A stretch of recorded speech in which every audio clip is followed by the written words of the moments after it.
शीत तपोधन जोगी जन सुर किन्नर मुनि वृंद बसैता सुकृति सकल सेवै शिव सुख कंद। सिद्ध तपस्वी योगी जन देवता के नर और मुनियों के समूह उस पर्वत पर रहते हैं, बड़े पुण्यात्मा है और आनंद कंद श्री महादेव जी की सेवा करते हैं। हरिहर विमुख धर्म रति नाही, ते नरता सपन्यो नहीं जाही। ते गिरि पर बट बिटपा विशाला, नित नूतन सुंदर सब काला। जो भगवान विष्णु और महादेव जी से विमुख है और जिनकी धर्म प्रीत नहीं है, वे लोग भी वहां नहीं जा सकते, वे लोग कभी वहां नहीं जा सकते। उस पर्वत पर एक विशाल बरगद का पेड़ है जो नित्य नवीन काल हर काल 6 ऋतुओं में सुंदर रहता है। त्रिविध समीर सुशीतल छाया, शिव विश्राम बिटप श्रुति गाया। एक बार तेई तर प्रभु गया हो, तरु बिलोक उरयति सुख भयो। वहां तीनों प्रकार की वायु चल रही है। वह शिव जी के विश्राम का स्थल है। बरगद का नीचे शिव जी जाकर के और विश्राम करते हैं। एक बार उस बरगद के नीचे शिव जी गए और उस बरगद को देख करके बहुत प्रसन्न हो गए। निज कर दासी नागरी पूछाला, बैठे सहज ही शंभु कृपाला। कुंद इंदुधर गौर शरीरा, भुज प्रलंब परिधन मुनि चीरा। भगवान शिव अपने हाथ से बाघंबर को बिछा करके और उस पर बैठ जाते हैं। स्वाभाविक रूप से जैसा कि उनका स्वभाव है, आराम से बैठ जाते हैं। उनका जो शरीर है कुंद के पुष्प, चंद्रमा और शंख के समान उनका गौर शरीर था।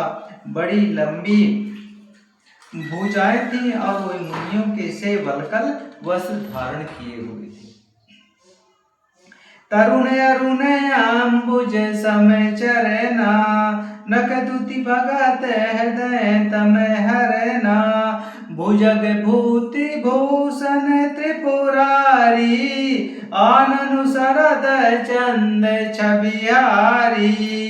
उनके चरण पूर्ण रूप से खिले हुए लाल कमल के समान थे। नखों की ज्योति हृदय का अंधकार हरने वाली थी। सांप और भस्म ही उनके भूषण थे और उन्हें त्रिपुरासुर के शत्रु शिव जी का मुख शरद पूर्णिमा के समान सुंदर, चंद्रमा की शोभा को हरने वाला, फीकी करने वाला था। जटा मुकुट सुर सरित सिर लाछन नलिन विशाल, नीलकंठ लावण्य निधि सोह बाल विधुबाल।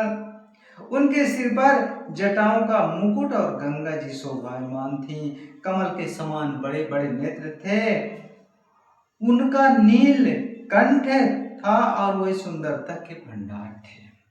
उनके मस्तक पर द्वितीय का चंद्रमा शोभित था। बैठे सोहा काम रिपु कैसे, धरे शरीर शांत रसो जैसे। पार्वती भले अवसर जानी, गई शंभु पही मातु भवानी। शिव जी इस प्रकार से बैठे हैं, ऐसा लगता है शांत रस प्रत्यक्ष शरीर धारण करके और बैठे हुए हो। उनको शांत देख करके और शुभ अवसर समझ करके पार्वती शिव जी के पास जाती हैं। और क्या होता है, जानी प्रिया आदरो अति कीना, बाम भाग आसन हर दीना, बैठी शिव समीप हर साई, पूरब जन्म कथा चित आई। पार्वती को पास आते हुए शिवजी आदर के साथ उनको आसन दिया और बैठने के बाद पार्वती हर्षित होकर के बैठ जाती हैं और उसे शिवजी को देख करके पूर्व जन्म की कथा याद आती है। पति ये तो अधिक अनुमानी, बिहसी उमा बोली प्रिय बानी, कथा जो सकल लोक हितकारी, सोई पूछना चाह शैल कुमारी। स्वामी के हृदय में अपने ऊपर पहले की अपेक्षा अधिक प्रेम समझकर पार्वती कुछ हंसकर पूछना चाहती हैं। उनके रूप को देख करके शिव जी कहते हैं, पार्वती तुम कुछ पूछना चाहती हो? तब पार्वती बोलती हैं, कथा जो सकल लोग हितकारी, जो कथा सब लोगों का हित करने वाली हो उसे पार्वती पूछना चाहती है। विश्वनाथ मम नाथ पुरारी, त्रिभुवन महिमा विदित तुम्हारी, चरयरु अचर नाग नर देवा, सकल करहि पद पंकज सेवा। पार्वती जी ने कहा, है संसार के स्वामी मेरे नाथ, हे त्रिपुरासुर का वध करने वाले, आपकी महिमा तीनों लोकों में विख्यात है। चर अचर नाग मनुष्य और देवता सब लोगों का हित करने वाली है, उसे ही पार्वती जी पूछना चाहती हैं।